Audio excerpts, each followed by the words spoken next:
Hey, look, good morning, everybody. Mary and I are pleased to be here to announce our plan of better schools for better jobs.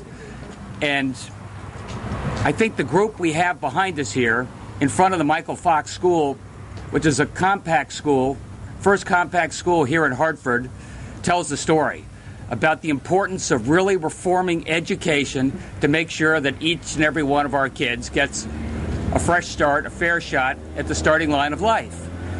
And what Mary and I particularly appreciate about the compact schools is it does remind you it takes more than a teacher, it takes more than a student who are holding accountable, it takes more than a great principal. It also takes leadership. It takes leadership of the community. And today I'm very pleased that we got Carmen Sierra here from CAUSA, representing a coalition of Latino organizations, getting the community involved. And Millie Arceniegas, president of the Parents Association. You can't get real reform done unless the community, unless the parents are involved. And finally, I'm particularly pleased that we have political leadership, because that's what we've lacked for a long time here in this state. And in particular, here with our new mayor, Pedro Segarra. Pedro, Mary and I are very much looking forward to working with you as we reform our schools and make sure each and every one of our kids gets that fair shot. And, for Mary and I, education will be an extraordinary priority. First and foremost, our plan is about accountability. Holding teachers accountable, holding students accountable, holding cities accountable to really turn things around, and it starts with leadership at the top. And we're going to have a strong commissioner of education who's going to be at the table, be at our cabinet meetings, be front and center as part of our economic development strategy, working with social services, working with housing to make sure we have a comprehensive solution when it comes to education reform and moving this state forward. I'll just leave you with a thought as soon as the fire truck goes by. Look, Connecticut has succeeded, over the last generations. You have to ask, what are our great strategic advantages? It's not like we're blessed with, oil or great natural resources. It's not like today our transportation system is a great asset moving people and products around. That's going to take time to upgrade, and we will upgrade that. But for centuries, the greatest strategic advantage Connecticut has had compared to the rest of the country and the rest of the world is the quality of our workers. We have had the best educated, most productive workers in the world.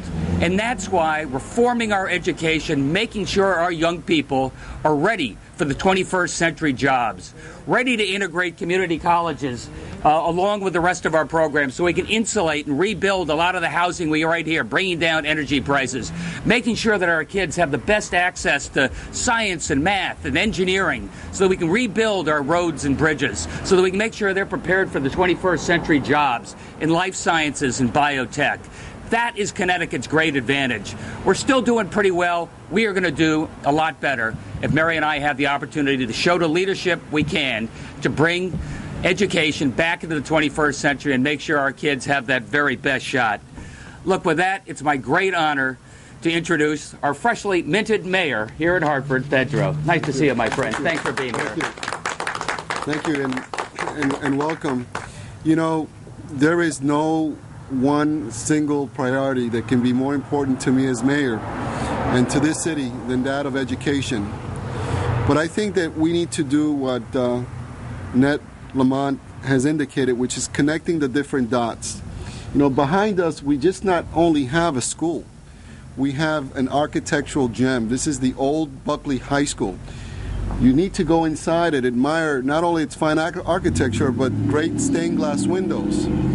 But outside of the building is a community that needs to have a better connection to the schools, because this is also a place where families can get health care, can look for opportunities for the parents, work closer with the community. So I'm very pleased, and I embrace Ned's plan under the community partnership to be able to make sure that all the different stakeholders are in place to increase the quality of our education. I've always said that education is a matter of a state constitutional right.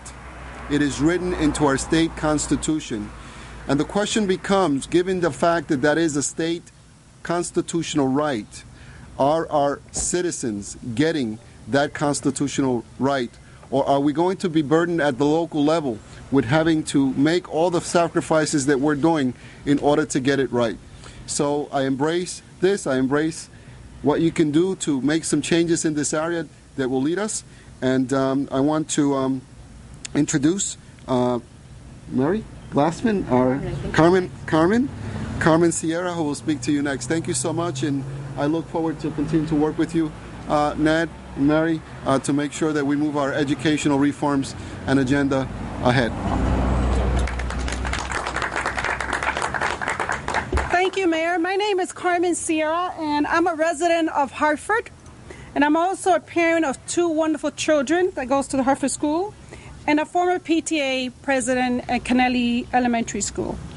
Right now, Hartford student does face an achievement gap that probably seems overwhelming to some of us. In the last 3 years, Hartford has taken the lead to school reform and has made great progress in places such as Dwight and MD Fox School Elementary. Our state need a partner in the governor's office who could come with a comprehensive strategy to renovate and improve our education system. A leader who recognizes the challenges that students face outside the classroom and how it affects their ability to learn. That person is Ned Lamont. He's the right person to implement the bold change that will improve education and put an end to the status quo.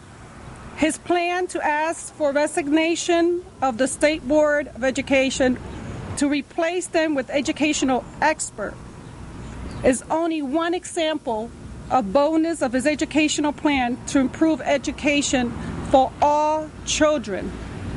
As governor, he will also support early education and community schools that will provide children and families wraparound health services and serve as true centers of the community that is so much needed. As far as college, Ned Lamont will create full loan repayment programs that will allow students to meet their dreams to attend college or university. We all want that. Ned Lamont is truly the right leader to lead our state as governor, and that's why we're here to support him.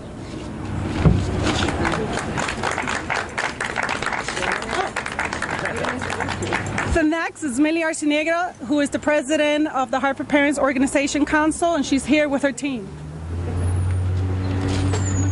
Good morning, and it's a pleasure to be here with Ned Lamont today and everyone else behind Pedro Segarra, our mayor. As a parent and advocate of children in Hartford Public Schools, I know the importance of every child having access to an effective teacher in the classroom and principals who can bring teachers, parents, and the community together to improve student achievement. Ned's plan will create teacher prep programs that will ensure our children will have nothing but the finest teachers in their classrooms. Ned knows the importance of bringing everyone to the table to talk about education reform is no easy task. He knows that. But like he said in his plan, we must do so for the sake of all children to achieve greater results. To create a better educational system in Connecticut, we believe is going to take a man who thinks outside of the box and believe all children can succeed. Thank you very much.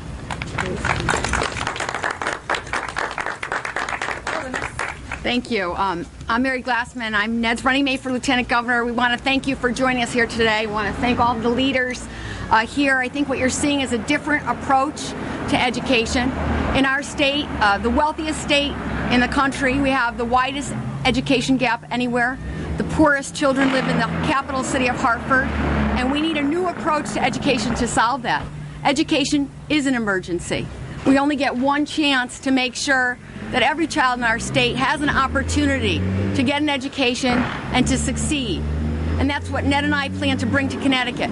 Ned will bring a vision of collaboration Maybe you can do something about the traffic here.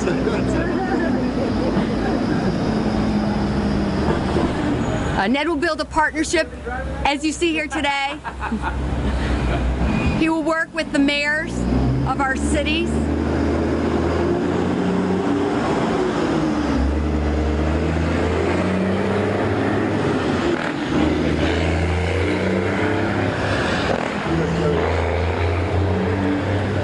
We're excited about Ned's approach to education. He'll work with the mayors of our urban cities, the first selectmen of our small towns, bring parents, as you see here, to the table, bring community groups to the table, bring businesses to the table, such as we've seen here at this school where the private sector has donated funds to help get this school started.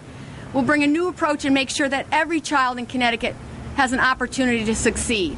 And we know we need every child to succeed because of the tremendous challenges facing our state. And we're going to need those talented kids from our urban centers, from our small towns, from our rural areas to be partners and to succeed and and be able to fill the jobs that we need to create and to stay in Connecticut. So we're really honored here today to be here to start to talk about what's important to our city, to our state. Some of the things you heard here this morning about asking for the resignations of the members of the state board so we can put the right people in the right place, making sure that teachers are at the table, making sure parents are at the table, working with the cities like New Haven that have started that approach right away, and most importantly, having a governor like Ned Lamont, who's going to go to Washington and make sure we bring back the federal dollars to make sure that we have the money to do the reforms that we want to bring here today. So thank you for joining us, and we'd be happy to answer any questions you might have.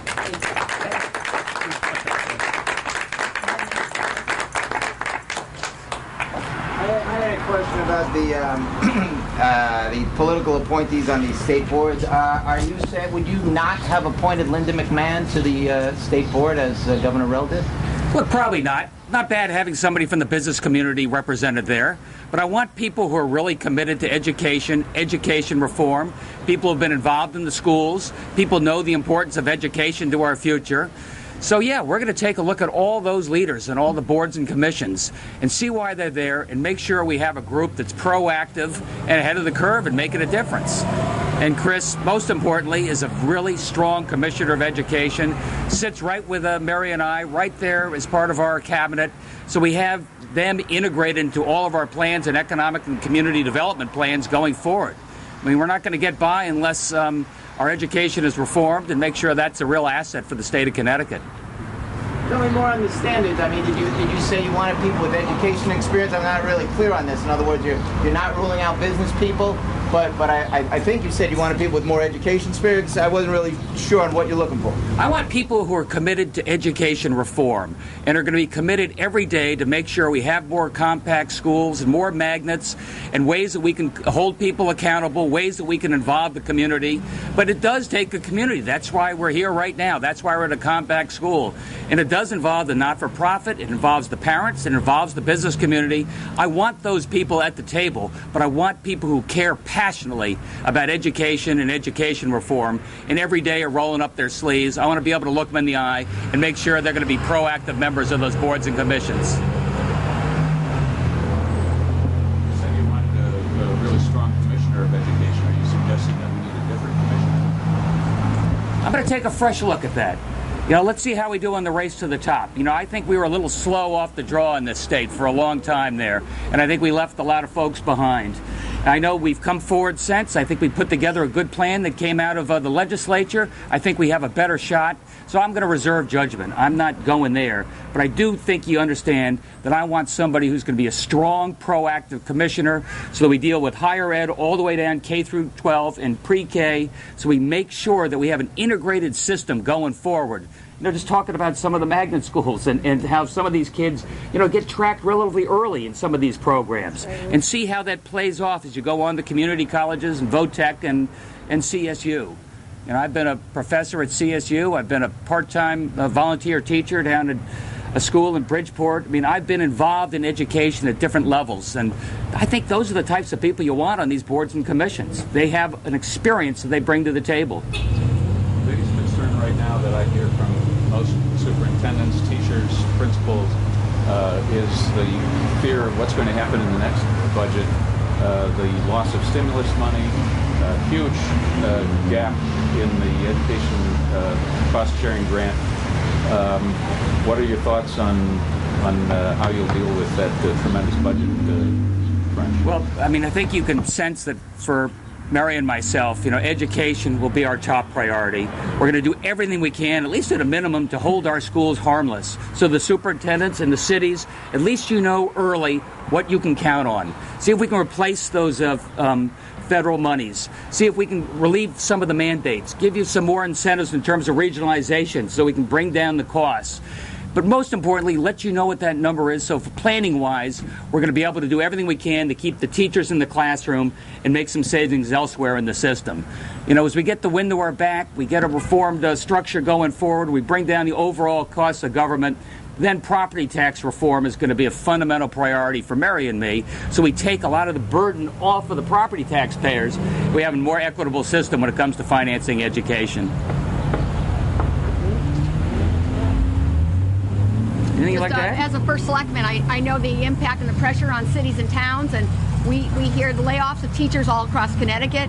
And as Ned said, we'll make sure that we spend money smarter, make sure that we involve the parents, the teachers, the business community in bringing more money to the system, making sure we get more value for our dollar. And I think that's an important component as well. And as Lieutenant Governor, I'll work closely with the legislature and again the mayors and the first selectmen to make sure that the reforms that we need get passed in the legislature. Okay. All right. Thank you so much for joining us here this morning. And we'll make sure the air conditioning works at all schools. Our main compressor broke down, so the temperature's a little bit warmer in the city, but we expect it to be repaired by December.